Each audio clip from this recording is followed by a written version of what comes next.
जनादेश में बात करते हैं श्री गंगानगर लोकसभा क्षेत्र के प्रमुख मुद्दों को लेकर प्रत्याशियों ने किए वादे तो जनता ने बेबाकी से रखी अपनी राय।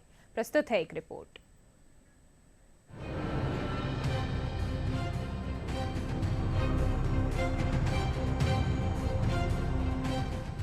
धान का कटोरा और कपास पट्टी के नाम से विख्यात गंगानगर में इन दिनों लोकसभा चुनाव का चारों ओर हल्ला मचा हुआ है। यहां पहले चरण के तहत 19 अप्रैल को मतदान होगा। अगर इस लोकसभा क्षेत्र की भौगोलिक स्थिति को देखें तो यह गंगानगर और हनुमानगढ़ जिले की 8 विधानसभाओं को मिलाकर बनाया गया है। गंगानगर जिले की सीमाएं अंतर्राष्ट्रीय भारत-पाक सीमा से लगती हैं। नहरी सिंचित क्षेत्र होने के कारण यहाँ गेहूं, सरसों, कपास, बाजरा और चने की फसलें होती हैं। इसके अलावा यहाँ किन्नू और गन्ने की भी प्रचुर मात्रा में पैदावार होती है। यहाँ चीनी की मिलें भी हैं। वहीं इस लोकसभा का हनुमानगढ़ पंजाब हरियाणा का सीमावर्ती जिला है। यहाँ सिंधु घाटी सभ्यता का जीवंत उदाहरण कालीबंगा संग्रहालय है। हनुमानगढ़ में ऐतिहासिक सूखा सिंह महताब सिंह गुरुद्वारा और भटनेर का किला भी अपनी विशिष्ट पहचान रखता है।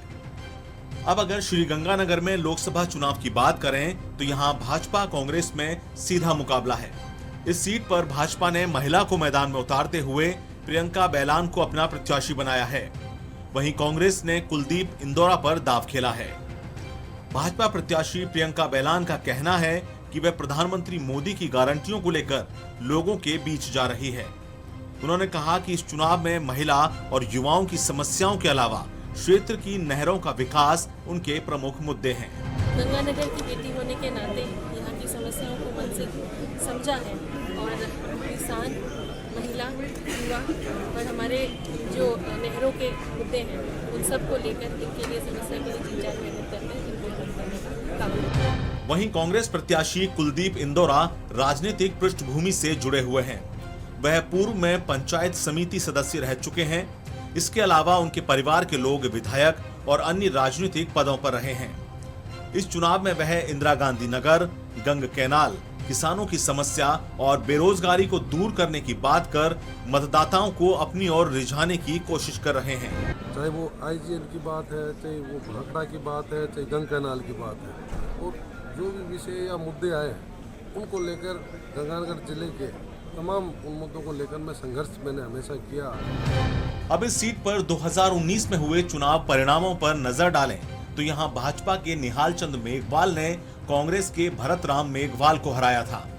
इससे पहले भी निहाल चंद मेघवाल ने 2014 के लोकसभा चुनावों में कांग्रेस के मास्टर भंवरलाल मेघवाल को हराकर जीत दर्ज की थी।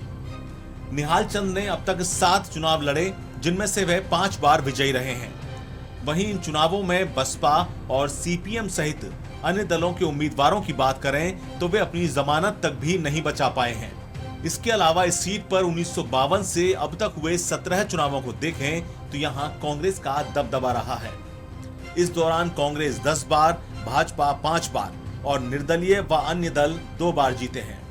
श्री गंगानगर संसदीय क्षेत्र में मतदाताओं की स्थिति को देखें तो यहाँ कुल 20,96,907 मतदाता हैं।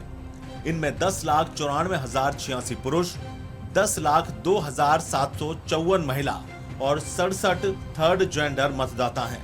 गंगानगर लोकसभा क्षेत्र में पिछले चुनाव में 74.39% मतदान हुआ था। इस बार भी मतदान प्रतिशत बढ़ाने के लिए निर्वाचन विभाग स्वीप कार्यक्रम के तहत कई गतिविधियां संचालित कर मतदाताओं को जागरूक करने में जुटा हुआ है। लोकसभा में जो है, क्योंकि ये देश का पर्व है और ज़्यादा से ज़्यादा लोगों की भागीदारी हो, इसके लिए विशेष स्वीप गतिविधियाँ आयोजित की जा रही हैं, जिसमें कई बड़े आयोजन जिले में अब तक हुए हैं और आगे भी प्रत्येक सप्ताह जो है अलग अलग स्तर पर, जिला स्तर पर, ब्लॉक स्तर पर, स्कूल स्तर पर, कई कार्यालय स्तर पर जो है वो गतिविधियाँ आयोजित होगी। अब इस चुनावी जद्दोजहद में जनता के मुद्दों की बात की जाए तो यहाँ स्थानीय समस्याओं के अलावा किसानों से जुड़े मुद्दे प्रमुख हैं।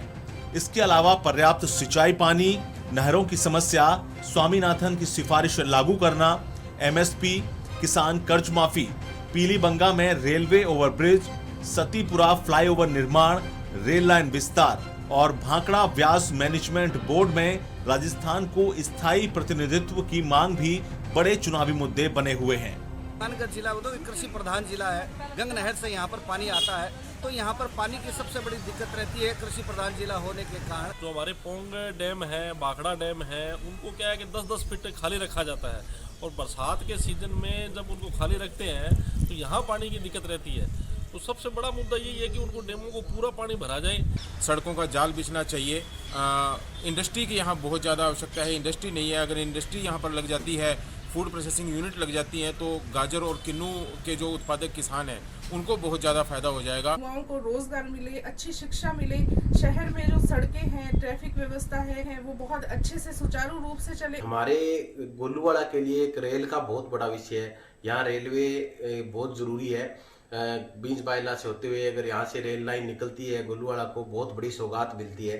कला के क्षेत्र में युवाओं को शिक्षा के क्षेत्र में प्रोत्साहित करें, उनके भविष्य को लेकर चिंता व्यक्त करें।